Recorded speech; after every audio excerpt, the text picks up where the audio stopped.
Doctor Zakir Naik نے کیا خوبصورت جواب دیا ہے، آئیے ویڈیو دیکھتے ہیں پھر اس پر بات کرتے ہیں۔ السلام علیکم، میرا نام ہے مہاویر پرساد سینی اور میں پیسے سے پلمبر ہوں، کنسٹرکشن لائن کا کانٹریکٹر۔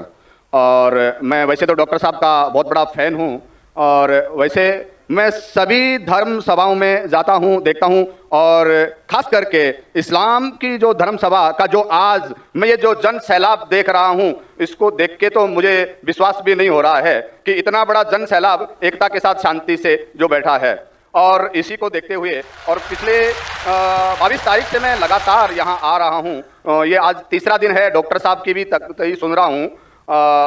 اس کے آگے جو اسلام مذہب ہے اس کے پرتی میری جو پہلے جو عزت تھی، پسندگی تھی، وہ کتنی گنا بڑھ گئی ہے تو میں الفاظ نہیں کر سکتا، لیکن کچھ بھرانتیاں، کچھ کنفیوزنگ ہے جس کا میں خلاصہ چاہتا ہوں۔ اس کے لیے خلاصہ چاہتا ہوں کہ ان فیوچر ہو سکتا ہے، میری بھی ایک دلی تمنا ہے کہ میں بھی اسلام قبول کر لوں کچھ پاریوارک ذمہ داریوں کو پورا کرنے کے بعد۔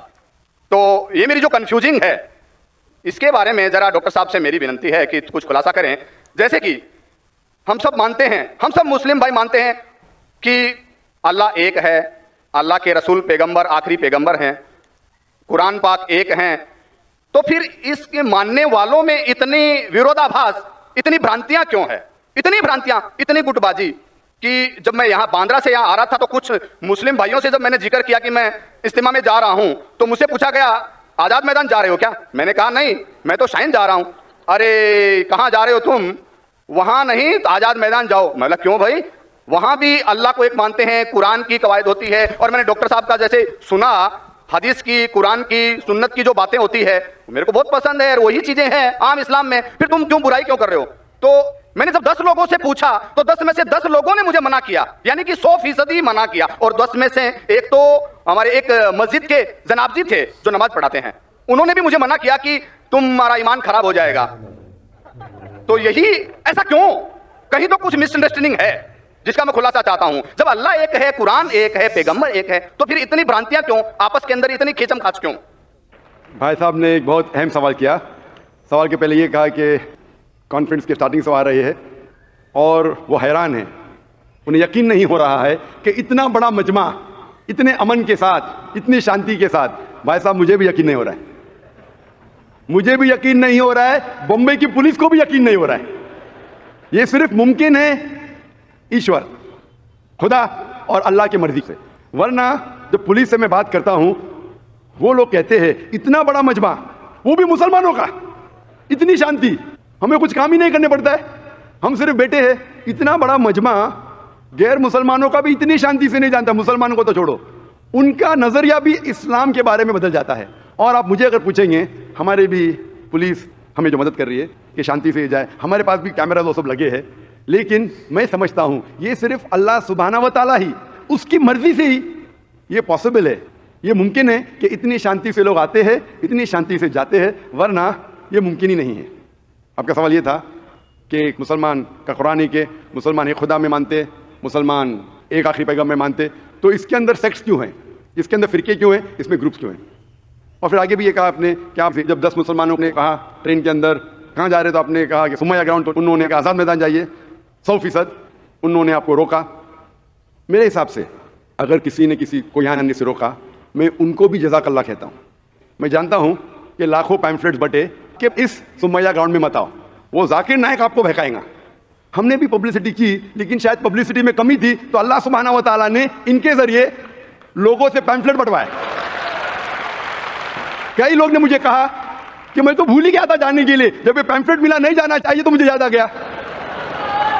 کتنے لوگ نے مجھے کہا کہ میرے جانے کا ارادہ نہیں تھا سمیہ گراؤنڈ میں، جب یہ ملا کہ یہ ذاکر نائک بھڑکاتا ہے، ہم دیکھیں گے کیسا بھڑکائیں گا، کیسا بہکائیں گا، ہم بھی تو دیکھیں، کئی لوگ آ رہے دیکھنے کے لیے۔ تو الحمدللہ میں ان کا شکر گزار ہوں، میں ان لوگوں کا شکر گزار ہوں جو لوگ نے پیمفلیٹ بانٹا، جو لوگ کہہ رہے مت آئیے، ان کا شکر گزار ہوں۔ میں ہمیشہ مانتا ہوں اللہ سبحانہ و تعالیٰ میں، قرآن میں اللہ تعالیٰ کہتے ہیں سورہ عمران میں، سورہ نمبر 3 آیت نمبر 54 میں، مکروا مکر اللہ واللہ خیر الماکرین، انہوں نے پلاٹ کیا، پلان کیا، اللہ سبحانہ و تعالیٰ نے بھی پلاننگ کی، سب سے بہترین ہے اللہ سبحانہ و تعالیٰ۔ شاید ہمارے پبلسٹی میں کمی رہ گئی تھی تو اللہ سبحانہ و تعالیٰ نے اور پلاننگ کیا، اور مجھے ان سے کوئی گلا شکوہ نہیں ہے، مجھے کوئی گلا شکوہ نہیں ہے، میں ان کو جزاک اللہ کہتا ہوں، اور میں اللہ سبحانہ و تعالیٰ درخواست کرتا ہوں کہ مجھے اور ان کو ہدایت دے۔ آپ کا جو مین سوال تھا کہ جب مسلمانوں کا قرآن ایک، مسلمانوں کا جو اللہ ہے، خدا ہے، ایشور ہے ایک، پیغمبر ایک، تو فرقے کیوں گروپزم؟ اس کا جواب ہے قرآن مجید میں سورہ عمران سورہ نمبر 3 آیت نمبر 103 میں، وَاعْتَصِمُوا بِحَبْلِ اللَّهِ جَمِيعًا وَلَا تَفَرَّقُوا، آپ لوگ اللہ کی رسی کو مضبوطی سے پکڑو اور آپس میں مت بٹو۔ قرآن مجید میں لکھا ہے اللہ کی رسی کو مضبوطی سے پکڑو۔ اللہ کی رسی کیا ہے؟ یہ قرآن مجید اللہ سبحانہ و تعالیٰ کی رسی ہے۔ ہم مسلمانوں کو اللہ سبحانہ و تعالیٰ کہتے ہیں کہ قرآن مجید کو مضبوطی سے پکڑو اور آپس میں فرقے مت بناؤ، آپس میں مت بٹو۔ اور اللہ تعالیٰ فرماتے ہیں قرآن مجید میں سورہ نساء میں سورہ نمبر 4 آیت نمبر 59 میں، اطیعوا اللہ اطیعوا الرسول، آپ اللہ کی اطاعت کرو اور اللہ کے رسول کی اطاعت کرو۔ اور اللہ تعالیٰ فرماتے ہیں سورہ انعام میں سورہ نمبر 6 آیت نمبر 159 کہ جو لوگ اس دین اسلام میں فرقے بناتے ہیں، یا رسول تمہیں ان سے کوئی لینا دینا نہیں ہے، اللہ سبحانہ و تعالیٰ ان کو دیکھیں گے آخرت میں۔ مطلب جو کوئی اسلام میں فرقے بناتا ہے اسے اللہ کے رسول سے کوئی لینا دینا نہیں، یعنی فرقے بنانا حرام ہے۔ افسوس کی بات ہے، ہم جب مسلمانوں سے پوچھتے ہیں کہ آپ کون ہیں دین کے بارے میں، تو اکثر مسلمان کہتے ہیں ہم یہ ہے، ہم وہ ہے، ہم فلانا ہے، ہم ڈھمکا ہے۔ اللہ کے رسول کیا تھے؟ یہ تھے، وہ تھے، کیا تھے؟ قرآن مجید میں لکھا ہے سورہ ال عمران میں سورہ نمبر 3 آیت نمبر 52 میں عیسیٰ علیہ السلام مسلم تھے۔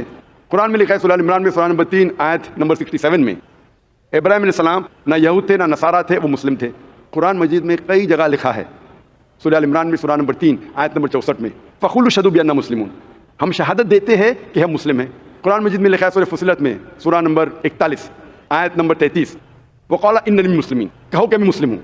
کئی جگہ قرآن میں 20 سے زیادہ مرتبہ قرآن میں کہا گیا اپنے آپ کو مسلم کہو، مسلم کہو، مسلم کہو۔ ابراہیم علیہ السلام جب دعا کرتے اللہ سبحانہ تعالیٰ سے سورہ بقرہ سورہ 2 کہ میرے بچوں کو، میرے نسل کو مسلم بنا۔ اگر کوئی بھی پوچھتا ہے جو لوگ ایک قرآن میں مانتے، ایک اللہ میں مانتے، ایک رسول میں مانتے، محمد صلی اللہ علیہ وسلم، صحیح جواب ہونا چاہیے مسلم، اول مسلم اور آخر مسلم، اس کے علاوہ کچھ نہیں۔ اگر آپ اس میں فرقے بنائیں گے تو قرآن کے خلاف ہے۔ محمد صلی اللہ علیہ وسلم کہتے ہیں، صحیح حدیث ہے سنن ابو داؤد میں والیوم نمبر 5 حدیث نمبر 4596، جو اللہ کے رسول فرماتے ہیں کہ مسلمان 73 فرقے میں بٹیں گے۔ اللہ کے رسول نے فرمایا بٹیں گے، یہ نہیں کہا کہ بانٹو۔ اللہ کہتا ہے مت بانٹو۔ اللہ کے رسول جانتے ہیں اللہ کے کہنے کے بعد کا مت بانٹو، پھر بھی یہ مسلمان لوگ اسلام کو فرقے میں بانٹیں گے۔ اور ایک حدیث اللہ کے رسول کی ترمذی کی، جس میں اللہ کے رسول نے فرمایا کہ مسلمان 73 فرقے میں بٹیں گے اور ان میں سے ایک ہی جنت میں جائے گا۔ جب صحابہ نے پوچھا کون سا فرقہ، کون جائیں گا جنت میں، اللہ کے رسول فرماتے وہ لوگ جو میرے باتوں پہ عمل کرتے ہیں، وہ لوگ جو قرآن اور صحیح حدیث پہ عمل کرتے ہیں۔ تو جو لوگ اللہ کی رسی کو مضبوطی سے پکڑتے ہیں صرف وہ لوگ جنت میں جائیں گے۔ ہمیں اسلام، دین اسلام کو کوئی بھی فرقے میں بانٹنے کی ضرورت نہیں۔ اسلام کو فرقے میں بانٹنا غلط ہے، اور جو بھی کوئی مسلمان اسلام کو فرقے میں بانٹتا ہے وہ ایک صحیح مسلمان نہیں ہے۔ ہمیں صرف اللہ اور اللہ کے رسول میں ماننا چاہیے اور اس پہ ایمان لانا چاہیے۔ جو بھی اختلاف ہے، اختلاف کا مطلب یہ نہیں کہ ہم فرقے میں بٹ جائیں۔ اختلاف ہے تو اس کا حل کرو قرآن اور حدیث کی روشنی میں، جو قرآن اور حدیث کہتا ہے اس کے اوپر عمل کرو۔ تو صحیح چیز یہ ہے کہ ہمارے دین اسلام میں کوئی فرقے نہیں، جو بھی کوئی اسلام میں فرقے بناتا ہے وہ غلط کرتا ہے۔ اور آپ نے کہا اپنے سوال میں کہ کچھ سوالات ہیں اور ہو سکتا ہے کہ بہت جلد آپ اسلام قبول کریں گے، آپ کے پاس کوئی مشکلات ہے، لیکن میرے آپ سے درخواست ہے، ہمیں نہیں پتا ہم کتنا جینے والے ہیں۔ اگر آپ کو یقین ہو چکا ہے کہ دین حق کا دین ہے، اگر آپ سوچیں گے کہ انشاءاللہ میں ایک ہفتے بعد کروں گا یا 2 ہفتے بعد کروں گا، 1 مہینے بعد کروں گا، میرا ذرا کام باقی ہے، 1 مہینے میں ایسا ہو جائے گا، ویسا ہو جائے گا، نیا فلیٹ مل جائے گا، میں اس میں جاؤں گا، جو بھی ہے، کسی کو نہیں پتا ہم کل کا سورج دیکھنے والے کہ نہیں، نہ مجھے نہ آپ کو۔ میرے پاس کوئی گارنٹی نہیں میں کل کا سورج دیکھوں گا کہ نہیں، انشاءاللہ امید ہے دیکھوں گا، لیکن میں یہ نہیں کہہ سکتا ہوں، مجھے نہیں پتا میری زندگی کتنی لمبی ہے، کتنی بڑی ہے۔ تو اسی لیے اگر آپ کو یقین ہو جائے، یقین نہیں ہوا تو مت قبول کرو، یقین ہو گیا تو میری یہ درخواست ہے آپ سے کہ آپ کو اگر یقین ہو گیا کہ اللہ ایک ہے، اس کے پیغمبر محمد صلی اللہ علیہ وسلم آخری پیغمبر ہے اور یہ دین حق کا دین ہے، تو آپ اس میں دیر مت کیجیے۔ مشکلات تو آتے رہیں گے، آپ قبول کرو یا نہیں کرو، قبول کرنے کے بعد بھی آئیں گے، نہیں کرے تو بھی آئیں گے، یہ ہمارے لیے امتحان ہے۔ جس طریقے سے اللہ تعالیٰ فرماتے ہیں قرآن مجید میں سورہ ملک میں سورہ نمبر 67 آیت نمبر 2 میں الذی خلق الموت والحیات، اللہ سبحانہ و تعالیٰ نے موت اور زندگی دی آپ کو پرکھنے کے لیے آپ کتنے اچھے ہیں۔ تو یہ ہمارے لیے ایک ٹیسٹ ہے، ہمارے لیے امتحان ہے۔ تو اس لیے میں درخواست ہے اگر آپ کو یقین ہے کہ دین الحق ہے اور صحیح مذہب ہے، آپ اس کو قبول کرنے میں دیری مت کیجیے۔ جی آپ کی بات بالکل ٹھیک ہے، لیکن کچھ سماجک ذمہ داریاں ہیں جن کو اسی مذہب میں رہ کے پورا کرنا ضروری ہو جاتا ہے، وہ پورا کرنے کے بعد ہی کر پائیں گے۔ میں آپ سے یہ کہوں گا، آپ کو پبلک میں شہادت دینے کی ضرورت نہیں۔ اسلام قبول کرنے کے لیے پبلک میں شہادت دینے کی شرط ہی نہیں ہے، آپ کو کسی کو بولنے کی بھی ضرورت نہیں ہے، یہ آپ اور آپ کے خدا کے درمیان ہے، آپ اور اللہ کے درمیان ہے۔ میں آپ سے یہ التجا کروں گا، آپ سے یہ درخواست کروں گا، ریکویسٹ کروں گا، اگر یقین ہے دل میں قبول کرو، لوگ کو بولنے کی ضرورت ہی نہیں ہے، مائک پہ شہادت دینے کی ضرورت ہی نہیں، ذاکر کو بولنے کی بھی ضرورت نہیں، ذاکر کو بولنے کا شرط نہیں ہے اسلام میں داخل ہونے کے لیے، اللہ اور آپ کے درمیان ہے۔ آپ کم از کم دل میں ایمان لاؤ، اللہ کو مانو، یہ مانو کہ خدا ایک ہے، اس کے علاوہ کوئی معبود نہیں، یہ مانو کہ آخری پیغمبر محمد صلی اللہ علیہ وسلم ہے۔ اناؤنس آپ 1 ہفتے بات کرو، 2 ہفتے بات کرو، 1 سال کرو، 2 سال بعد، اس میں کوئی اعتراض نہیں۔ اناؤنس کرنا ہر ایک کو کہنا ضروری نہیں، لیکن اگر آپ کی کچھ مشکلات ہے جیسا حل ہو جائیں گے تب اناؤنس کر سکتے ہیں، لیکن دل میں تو کم از کم مان لو۔ انشاءاللہ میں دعا کروں گا کہ اللہ تعالیٰ آپ کی مدد کرے اور آپ کی مشکلات کو جلدی جلدی دور کرے۔ ڈاکٹر ذاکر نائک کی اسلام کے لیے خدمات نہایت قابل ذکر اور عظیم ہے۔ وہ ایک عالمی سطح کے مقرر اور مبلغ اسلام ہیں جنہوں نے اپنی زندگی کا مقصد قرآن و سنت کی صحیح تعلیمات کو عام کرنا بنایا۔ ڈاکٹر ذاکر نائک دنیا کے مختلف ممالک میں ہزاروں تقاریر کر چکے ہیں جن میں انہوں نے اسلام کی تعلیمات کو منطقی اور سائنسی دلائل کے ساتھ پیش کیا۔ وہ اسلام اور دیگر مذاہب کے درمیان مکالمے کے ماہر ہیں۔ انہوں نے ہندو، عیسائی، یہودی اور دیگر مذاہب کے ماننے والوں کے ساتھ علمی بنیادوں پر بحث و مباحثے کیے اور اسلام کا موقف مضبوط دلائل کے ساتھ بیان کیا۔ انہوں نے پیس ٹی وی کے نام سے ایک عالمی اسلامی چینل قائم کیا جو کئی زبانوں میں اسلام کی دعوت کو دنیا کے کونے کونے تک پہنچا رہا ہے۔ ان کی تقاریر میں قرآن اور جدید سائنس کے درمیان مطابقت پر خاص زور دیا جاتا ہے۔ وہ نوجوان نسل کو سائنسی دلائل کے ذریعے اسلام کی حقانیت سمجھاتے ہیں۔ ڈاکٹر ذاکر نائک نے اسلام اور دیگر مذاہب پر کئی کتابیں اور تحقیقی مضامین تحریر کیے ہیں جو مختلف زبانوں میں شائع ہو چکے ہیں۔ انہوں نے دنیا کے سامنے اسلام کو دہشت گردی یا شدت پسندی سے بالکل الگ ایک پرامن مذہب کے طور پر پیش کیا اور اسلاموفوبیا کے خاتمے میں اپنا کردار ادا کیا۔